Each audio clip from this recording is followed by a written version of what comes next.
Hey now! What is up, everybody? My name is Mike Brown, aka Review King MB, and it's Batman Day! So, as I like to do every Batman Day, every year, I try to watch and review a Batman film because why not? And this time I decided to rewatch Batman The Dark Knight Returns Part 1 and Part 2. I know they released a special edition that just combines the two together for one long, almost 3 hour film. I wish I had waited to buy that one, but whatever, I already owned it. This is a 2012 animated film that's based on the Frank Miller comic book of the same name, which I believe I own the Frank Miller book as well. I should probably review that someday. So, this is one of those movies that I almost forget how much I enjoy. You know, rewatching it, there are a lot of things that I know maybe aren't for everybody as far as Frank Miller's version of Batman. This is very dark, this is very gritty and self serious, but I like the way how this movie starts with a retired Bruce Wayne, a retired Batman who almost doesn't know what to do with himself. Like him just going on a racetrack to just try to get that adrenaline back, almost not caring if he lives or dies at this point. When you see that the city is being overtaken by crime and he's just walking through the streets, and when a gang comes up on him, he doesn't care. Like, if something happens to him, fine. If he's able to kick these guys' ass and get that Batman feeling back, cool. It's just very interesting to see Bruce Wayne at this part of his life because it's how you kind of get the answer to the question of, can Bruce Wayne ever truly be happy? Can he get himself to a point where he is fulfilled, where he is happy, where he does feel like he makes a difference?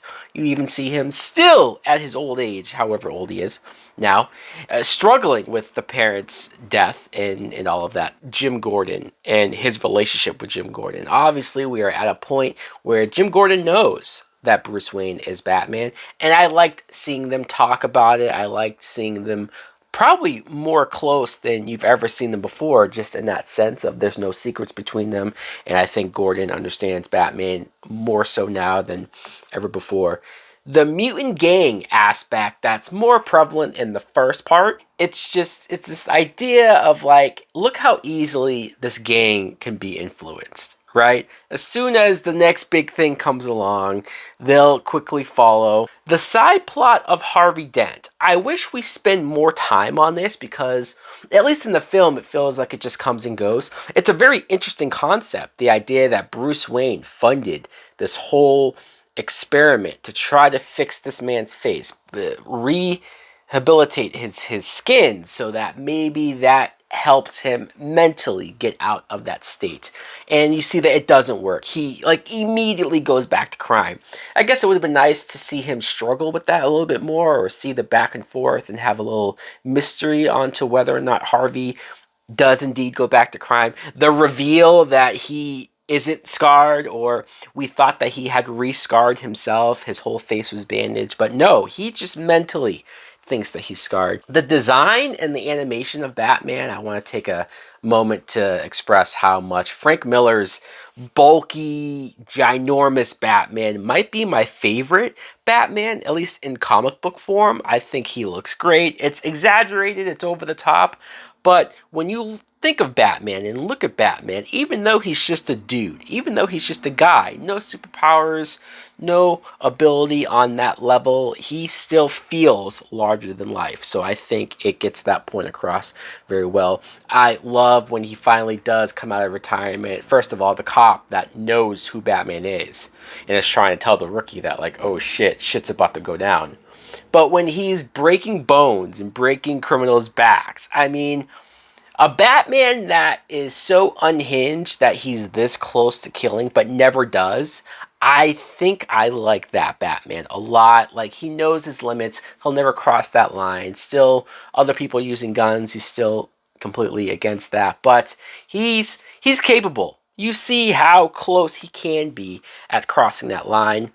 The news reports constantly breaking in every now and then to sort of update you not only at what's going on with the story, but I love that we sometimes get debates of other civilians in Gotham. It's one of the few times that you get a perspective on people in the city and what they think of Batman and what they think of the crime going on. Some people obviously are against Batman, vigilante, and some people think, no, this guy's the only one getting shit done. Carrie Kelly coming in. She's a little girl who is just inspired and wants to help Batman, especially because he's returning. She just buys a Robin costume and just almost anoints herself as Robin. And maybe it would have been cool to get a little bit more of her backstory and a little bit more of her motivations, but she's always been one of my favorite Robins because she does just admire the guy. She is just, hey, whatever you need, big man, I'm there. I'll do it. I don't want to be fired. I'm all about helping the cause. At least she wasn't an annoying prick like Damian Wayne. The Joker. The use of the Joker is great in this, where you see that all of the years that Batman's been retired, Joker's just been in a mental hospital and he's been dormant. He's just been sitting there, barely eating, barely blinking, non-responsive to anybody.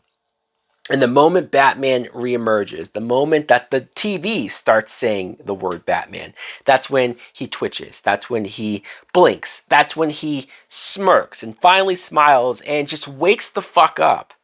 And the section where Joker goes out there and starts causing only the chaos and mayhem that only Joker knows how to deliver.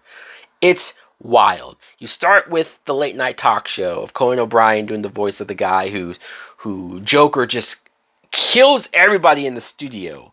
Gnarly as all hell. And then you cut to the amusement park where Joker, I mean, let's be real. Joker is performing a mass shooting. Just shooting random people left and right. It's horrifying. It's awful. I think in the context of watching it today, it's even more disturbing. So, yeah, that was dark.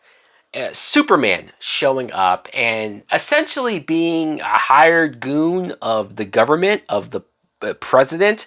I mean, I get that Superman is the Boy Scout. I guess that Superman is traditionally the guy who wants to do the right thing or what he thinks is the right thing. But I don't love how he just blindly does it.